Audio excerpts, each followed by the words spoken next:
किसी महापुरुष ने कहा है कि कामयाब होने के लिए नहीं, काबिल होने के लिए पढ़ो। सक्सेस के पीछे मत भागो, एक्सेलेंस का पीछा करो। सक्सेस झक मार के तुम्हारे पीछे आएगी। राजू तू समझा कर, वायरस हमारे साथ गेम खेल रहा है, डिवाइड एंड रूल। अरे तो डर मत यार। डरना पड़ता है।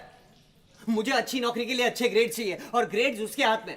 ये और इनके जैसे न जाने और कितने इंडियन मूवीज जो आपको बार बार ये दिखाएंगे कि रिजल्ट्स और ग्रेड्स के पीछे मत भागो, बल्कि एक्सीलेंस, स्किल्स और नॉलेज के पीछे भागो। आज भारत में कितने स्टूडेंट्स ऐसे हैं जो अपना डिग्री लेने के बाद बस एक काम करते हैं, और वो है नौकरी के पीछे भागना। जाने कितने ही पेरेंट्स ऐसे हैं जो मार्क्स, परसेंटेज और ग्रेड्स के पीछे अपने बच्चे का असली टैलेंट, असली पोटेंशियल दबा देते हैं। तो लास्ट में बात आती है, आखिर अनएम्प्लॉयमेंट की गलती है किसकी? हमारे एजुकेशन सिस्टम की, पेरेंट्स की, या फिर वो स्टूडेंट की जो सिर्फ परसेंटेज और ग्रेड्स के पीछे भाग रहा है? डिग्री ले ली, मार्क्स भी अच्छे ले आए, लेकिन स्किल्स और प्रैक्टिकल नॉलेज जीरो।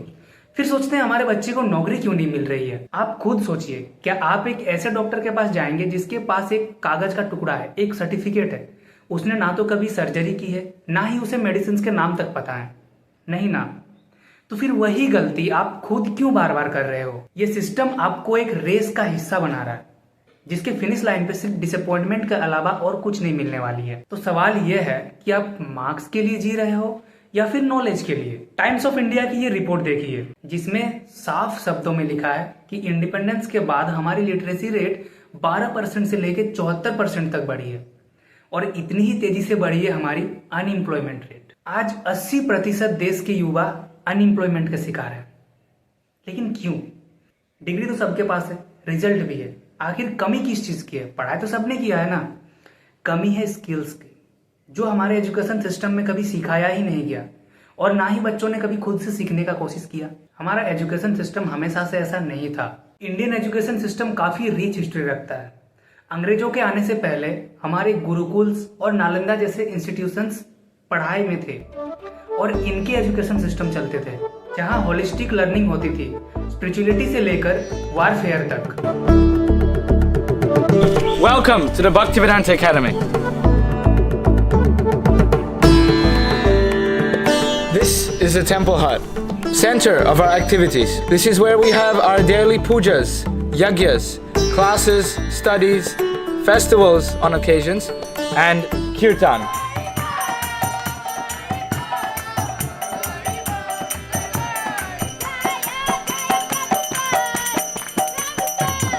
लेकिन ब्रिटिश एरा के आने के बाद हमारा एजुकेशन सिस्टम इंडस्ट्रियल मॉडल बन गया। ब्रिटिशर्स का एम था क्लर्क्स और एडमिनिस्ट्रेटिव, ना कि इनोवेटर्स। मतलब उन्हें ऐसे लोग चाहिए जो सिर्फ उनके पढ़ाए, उनके सिलेबस को पढ़े और उनके लिए काम करे, ना कि अपने दम पे, अपने बलबूते खुद से कुछ करे। और अफसोस की बात यह है कि हमारा एजुकेशन सिस्टम आज भी कॉलोनियल एरा के उस रोट लर्निंग को फॉलो कर रहा है।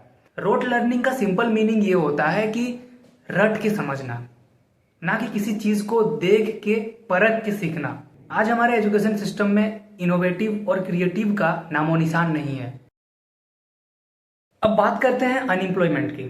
आखिर अनएम्प्लॉयमेंट की जड़ है कौन? हमारे एजुकेशन सिस्टम, या हम खुद, या हमारे पेरेंट्स? इंडिया हर साल 1 मिलियन से ज्यादा इंजीनियर्स प्रोड्यूस करता है, लेकिन उनमें से सिर्फ कुछ ही होते हैं जो रेलिवेंट जॉब्स पाते हैं। बेरोजगार घटते नहीं, लेकिन बेरोजगारों को रोजगार देने के नाम पर मध्य प्रदेश में प्रोफेशनल एग्जामिनेशन बोर्ड ही करोड़पति हो गया। इतना पैसा बेरोजगारों से एग्जाम फीस के नाम पर कमाया कि फिक्स डिपॉजिट सैकड़ों करोड़ रुपए का कर डाला। बस बेरोजगार ही फीस भरकर रोजगार का इंतजार करते रहे। यहाँ प्रॉब्लम जॉब की कमी नहीं है, बल्कि एजुकेशन और इंडस्ट्री के नीड्स के बीच का डिस्कनेक्ट है। हमारा सिलेबस आउटडेटेड है, जो फास्ट चेंजिंग वर्ल्ड के डिमांड्स को मैच नहीं करता। इस वजह से अनएम्प्लॉयमेंट और अंडर एम्प्लॉयमेंट बढ़ रहे हैं। ग्रेजुएट्स के पास डिग्री तो होती है, लेकिन सही नॉलेज और स्किल्स नहीं।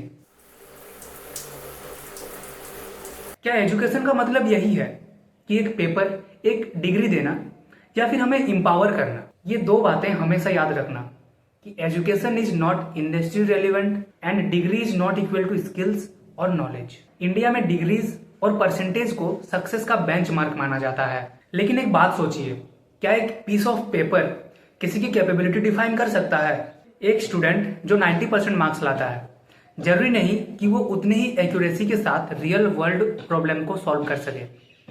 क्योंकि एक बात हमेशा याद रखना, जब जिंदगी सवाल पूछती है तो वो सिलेबस के अंदर से नहीं, अपना सिलेबस बना के पूछती है।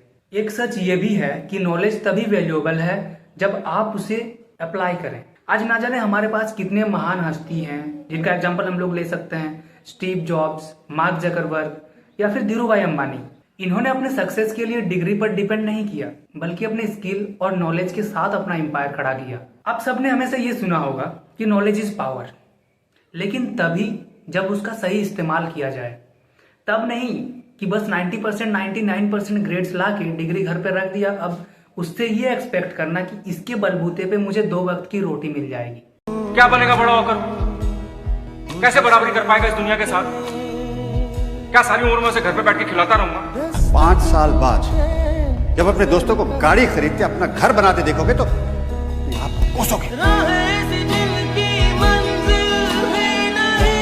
मार्क्स और परसेंटेज के पीछे भागने के बजाय अपने पैशन और इंटरेस्ट के सब्जेक्ट को डीपली सीखिए। अगर आपको कोडिंग पसंद है तो थ्योरी के साथ प्रैक्टिकल प्रोजेक्ट्स भी बनाएं जो रियल वर्ल्ड के प्रॉब्लम्स को सॉल्व करें। अगर राइटिंग पसंद है तो ब्लॉग्स लिखो। और पेरेंट्स अपने बच्चों को वो कैरियर परस्यू करने दें जिनमें सच में उनका इंटरेस्ट हो। प्रेशर डालने के बजाय उनको सपोर्ट करें।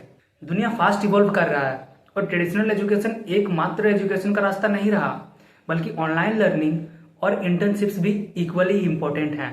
अब इसका कंक्लूजन ये आता है कि इंडियन एजुकेशन सिस्टम के फ्लॉज तो हैं, लेकिन हमें अपना अप्रोच चेंज करना होगा। ब्लेम करने की जगह स्मार्टली अडॉप्ट करना होगा। नॉलेज को मार्क्स के ऊपर रखना होगा, स्किल्स को डिग्रीज के ऊपर रखना होगा, पैशन को प्रेशर के ऊपर रखना होगा। इसी के साथ आज की वीडियो में बस इतना ही। अगर वीडियो आपको थोड़ी सी भी वैल्यूएबल, थोड़ी सी भी नॉलेजेबल लगी हो तो कमेंट में अपना फीडबैक दे देना। और आज के लिए इतना ही, मिलते हैं नेक्स्ट वीडियो में।